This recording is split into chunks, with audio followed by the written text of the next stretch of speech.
So finally one plus pad light की video आ गई है। एंड अगर आपको इस सेल में 20,000 की बिलो टैबलेट चाहिए ना, तो इसमें Redmi Pad 2, Lenovo IdeaPad, Samsung S9 FE का लोअर वेरिएंट, उसमें कंफ्यूजन होगी ना, ये सारे 20,000 में आएंगे, तो कंफ्यूजन मैं आपकी दूर करूंगी कि लेना कौन सा है। सो ये पैड का डब्बा है, इसके अंदर पैड था एंड इसके अंदर सिम इजेक्टर मिल जाता है। सो ये 15 वॉट वाला ना बॉक्स में मिलता है, जबकि जो आपका टैबलेट है वो 33 वॉट को सपोर्ट कर सकता है चार्जिंग को, लेकिन कम दे दिया इन्होंने। एंड 15 वॉट से आप चार्ज करने चलोगे तो ऑलमोस्ट 3 आवर्स लग जाने हैं, लेकिन 33 वॉट वाला अगर आप लगा लेते हो तो 2 आवर्स के आसपास चार्ज हो जाएगा। पहले इसको देख लेते हैं। In hand feel is really good, बहुत ही बढ़िया वेट डिस्ट्रीब्यूशन है। साइड से देखो प्लास्टिक भले है एंड बैक साइड से एल्यूमिनियम है, लेकिन जो ओवरऑल फिनिश है वो बहुत अच्छी लगती है। सो ये वाला वेरिएंट एक्चुअली 18,000 का है, वाईफाई प्लस 4G एंड ये 8GB प्लस 128GB स्टोरेज के साथ आता है। लेकिन 16,000 का बस वाईफाई ओनली वेरिएंट है,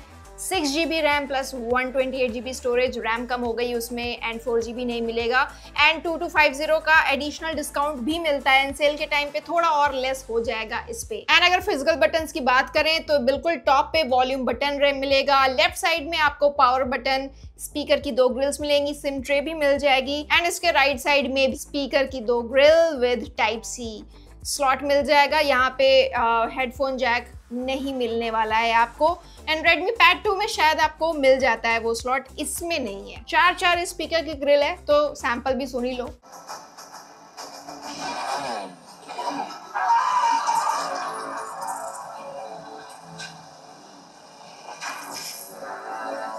now comes the most important part, जो है इसका डिस्प्ले। क्योंकि 20,000 से बिलो अगर आप कुछ खरीद रहे हो तो may be online classes attend करने के लिए, कुछ बेसिक ऐप्स चलाने के लिए, and most important content consumption के लिए खरीद रहे हो, ना कि परफॉर्मेंस के लिए। सो डिस्प्ले इसकी 11 इंच FHD प्लस है, LCD पैनल मिलेगी आपको, लेकिन जो इसका रेजोल्यूशन है वो कॉम्पिटिटर्स के मुकाबले कम मिलेगा। Redmi Pad 2, Lenovo IdeaPad दोनों में रेजोल्यूशन ज्यादा है, लेकिन फिर भी कलर्स अच्छे निकल के आ जाते हैं। सो जब आप कंटेंट देखते हो तो ऊपर और नीचे जो ब्लैक बार्स दिखते हैं वो बहुत ज्यादा नहीं दिखते हैं, जो कि एक अच्छी बात है।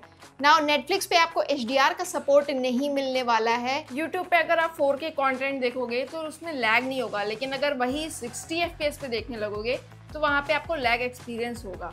हल्की फुल्की आउटडोर लाइट में अगर आप ब्राउजिंग वगैरह के लिए यूज़ करोगे तो आप पढ़ पाओगे, देख पाओगे, लेकिन जब बहुत ज़्यादा सनलाइट पड़ती है आप कुछ नहीं देख सकते। रिफ्लेक्शन इतनी ज़्यादा पड़ेगी कि जो कंटेंट चल रहा है इस पे वो आप नहीं देख सकते।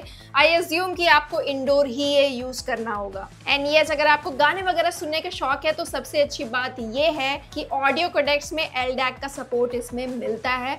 IEM वगैरह लगा के सुनने हैं तो DAC का सपोर्ट भी आराम से मिल जाएगा।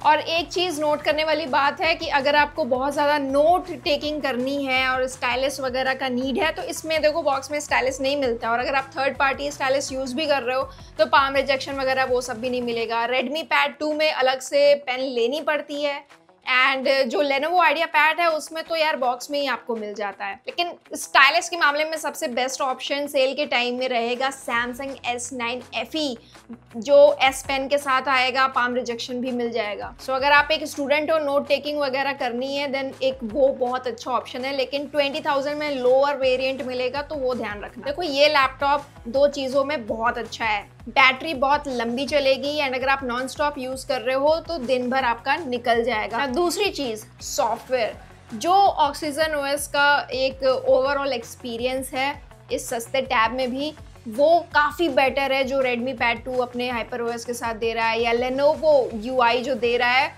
उन सब से काफ़ी बेटर ये लगा। 4+6 ईयर्स की आपको सॉफ्टवेयर अपडेट मिल जाएगी, एंड इसमें आपको ओपनिंग और क्लोजिंग एनिमेशन नहीं मिलता है, लेकिन रेस्पॉन्सिवनेस जो है एप्स ओपन या क्लोज करते टाइम वो काफ़ी सही है। जब आप मल्टीटास्किंग नहीं कर रहे हो तो आपको कोई जिटर फील भी नहीं होता है। सो UI इज़ वेरी क्लीन, कोई एड्स वगैरह इसमें नहीं आते हैं। हाँ, एक चीज़ मुझे ज़रूर लगी जब आप मल्टीटास्किंग करते हो कि जब आप 2-3 ऐप्स चला रहे हो, फ्लोटिंग ऐप भी उसमें साथ में ले लिया, एंड देन आप स्क्रॉल कर रहे हो, वहाँ पे थोड़ा सा मुझे लगता है कि हल्का जिटरी हो रहा है क्योंकि इतनी पावरफुल प्रोसेसिंग इसमें दी नहीं गई है। उसके बारे में आगे बात करेंगे, लेकिन यहाँ पे आप स्वाइप अप करके आप स्प्लिट स्क्रीन कर सकते हो, देन फ्लोटिंग विंडो भी ला सकते हो, एक साथ आप 3 ऐप्स का यूज कर सकते हो। देन आप कनेक्शन एंड शेयरिंग में जाओगे, देन शेयर विद आईफोन का ऑप्शन मिल जाएगा, मल्टी स्क्रीन कनेक्ट मिल जाएगा। आप अपने फोन को इससे सिंक करा सकते हो, मल्टी स्क्रीन कनेक्ट, लेकिन वो OnePlus का फोन होना चाहिए। सॉफ्टवेयर में आपको AI फीचर्स मिल जाएंगे, मतलब जेमिनाई का सपोर्ट मिल जाएगा, गैलरी में AI फीचर्स मिल जाएंगे। लेकिन ये मत समझना कि जो AI इरेजर वाला रिजल्ट आपको 30-40 हज़ार के फोन में मिलता है वही आपको इसमें मिल जाएगा। इवन नोट्स का जो ऐप है उसमें भी AI का सपोर्ट आपको मिलता है। वैसे तो इसमें Helios G100 मिलता है जो कि पिछले साल का प्रोसेसर है, इस साल G200 निकला है, वो दे सकते थे, उन्होंने नहीं दिया। लेकिन इन्फिनिक्स एंड टेक्नो जो अपने सस्ते फ़ोन निकालते हैं उन्होंने वो देना शुरू कर दिया है। ये भी दे सकते थे लेकिन पैसे बचाने थे इन लोग को। लेकिन in terms of benchmark scores अगर आप देखोगे तो Redmi Pad 2 and Lenovo IdeaPad में भी ऐसा नहीं है कि उनमें बहुत ज़्यादा कोई परफॉर्मेंस मिल जाती है, बहुत ज़्यादा बेंचमार्क स्कोर्स निकल के आ रहे हैं, ऐसा नहीं है। तो इसीलिए जब आप मल्टीटास्किंग करते हो तो ऐसा नहीं है कि पैड हीट वीट होता है, क्यों उतनी पावर ही नहीं दे पा रहा है ना प्रोसेसर, कहाँ से हीट होगा। एंड जिटर वगैरह जो थोड़े एक्सपीरियंस होते हैं वो इसीलिए क्योंकि उतना वो हैंडल नहीं कर पा रहा है। लेकिन बिलो 20,000 अगर आप लोगे तो टैब्स में ये इशू रहते हैं यार, अभी नहीं तो आज से 5 मंथ बाद। तो अगर आप क्यूरियस हो तो गेमिंग भी कर लेते हैं। गेमिंग यार उतनी अच्छी नहीं है, अगर आप BGMI खेल रहे हो तो 30s-40s में आपको फ्रेम रेट देखने को मिलेगी एंड खेलने में मज़ा भी नहीं आएगा। गेंशिन इम्पैक्ट भी यही है, 30s-40s में फ्रेम रेट आपको मिलेगी एंड ग्राफिक क्वालिटी अच्छी नहीं लगेगी। सो अगर आपको गेमिंग करनी है यार तो कैजुअली करना, टाइम पास करने के लिए करना, सीरियसली आप गेम नहीं कर सकते हो। बेसिक फोटोशॉप या स्नैपसीड वगैरह का यूज़ करके फ़ोटो एडिट करना है वो आप कर लोगे, लेकिन अगर आपको कैपकट, VN एडिटर ये सब यूज़ करना है इस पे and heavy presets, heavy transitions ये सब यूज़ करना है, ये झेल नहीं पाएगा, ये अटकने लगेगा। बहुत ही बेसिक सिंपल कट्स लगा के आपको रील वगैरह बनानी है वो आप इस पे कर सकते हो। नाउ कैमरा की बात करें, वैसे तो यार अब टैबलेट पे आप कैमरा बाजी तो नहीं करोगे, हाँ, लेकिन मैं सैंपल दिखा दे रही हूँ। तो ये एक्चुअली फ्रंट कैमरा है इसका एंड शूट वगैरह मत करना, ये वीडियो कॉल्स के लिए है, तो वैसे ही कुछ देख लो।